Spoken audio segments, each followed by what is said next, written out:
film. I thought it had a lot of fun bits to it. It had some decent characters.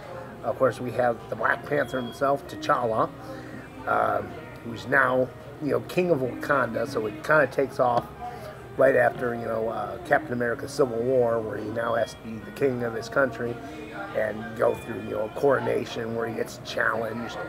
And then you find out some old enemies have popped up back again, and he gets to take them on.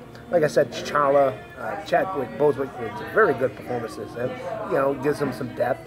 And we get some fun side characters like his little sister, who I just found her amusing because she's like this techno genius, and she helps build the Black Panther suit. She's always busting her brother's balls. There's some pretty funny scenes. I love the scene where she's making him some kind of boots. And first they suggest that she got the idea from Back to the Future Part 2. At least that was my understanding. And then she calls one of these things this, like, wrap around her brother's feet. She's like, I call them sneakers, because you sneak around. Yeah, she was funny. Baka, who is, the head of this rival tribe, who tries to challenge, the Black Panther in ritualistic combat, but loses. He has to, what's the word for it? Quit. You force someone to quit. And, wow, shouldn't have done this live. Anyway, like I said, he has some funny scenes.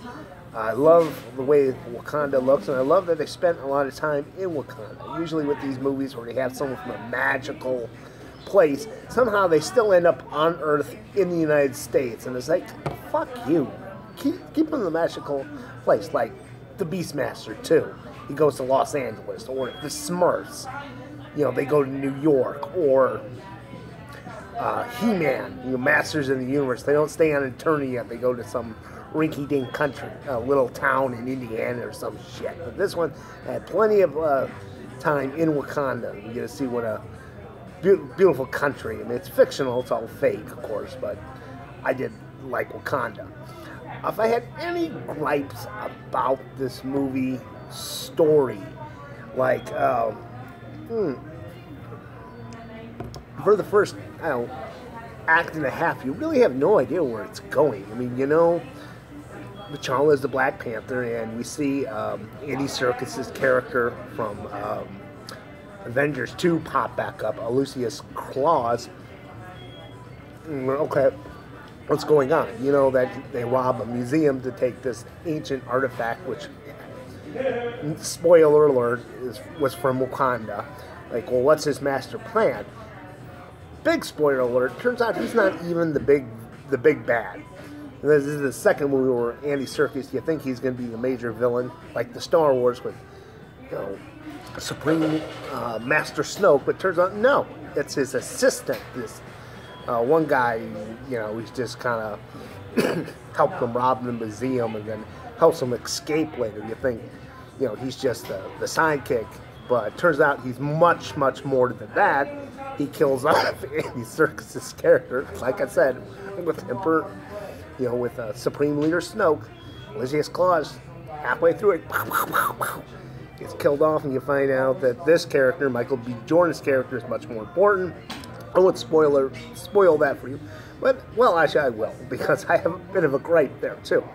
You find out he's some lost son of Wakanda, like his father was T'Challa's uncle, and he'd gone to the United States in the 90s as a spy, and realized how fucked up things were for African Americans over there, so he decided he was going to help arm them, fight the oppressors. T'Challa's dad, Chakanka, finds out about this. They have a bit of a tiff. Black Panther's dad kills this guy, and then his son, who he had with a African American woman, finds this out, and then that's who that Michael B. Jordan's character is, and he's out for revenge. And he's a decent enough villain, but I kind of find it odd that you have this movie called Black Panther, and it's like, marketed towards and really targeting the African American population. This is the first African American superhero. It's not. Blade, come on. I mean, I understand why people want to forget about Meteor Man and Blank Man and Steel with Shaquille O'Neal, but come on, Blade. Anyway, like I said, you know, it's no secret that this was made in mind with, you know, the African American population. So they have one African American character in this movie. Not the only African American actor, of course, they have a lot of those, but they're playing Wakandans, which is this fictional African nation. So they have one African American character, and he's the villain. And what is his great plan? Become ruler of Wakanda. Oh, I get that, because he is actually half Wakandan. You know, take over the throne. What's he want to do with it? He wants to arm all the oppressed people, including African Americans, so they can overthrow their oppressors. Like, what the hell? Why is that his villain scheme? You know, couldn't he just be like, you know what? I don't like Switzerland, so Wakanda is going to invade Switzerland and kill everyone. But no, it's like, you know what? There's a lot of oppressed people. I think the best way to help them is to give them some guns. And he's the villain. And like I said, he's like the one character who is an African American. You know, he's from the United States and he's black. Everyone else is from Wakanda. So it's like, what the fuck? That's just my thoughts, and that's like really all I got to say about Black Panther. I did enjoy the film immensely. Like I said, it was a lot of fun.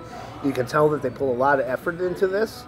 You know, sometimes with the Marvel movies, that's the case. Like with the Guardian of the Galaxy, you see that James Gunn put a lot of effort into that movie, and some of the Captain America ones, like Captain America Civil War, and then you have ones where they just didn't give a shit. I think, like the first Captain America, Thor 2, Avengers 2, this one was one of the ones they cared about, and it showed. Like I said, I liked it.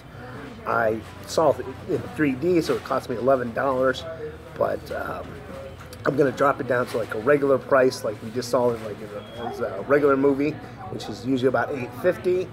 I will knock it a good 50 cents for that story. Like I said, that first half, you have no idea where it's going, and then it kind of becomes a little something we've already seen before. So we'll make it $8 out of $8.50, and that's my review.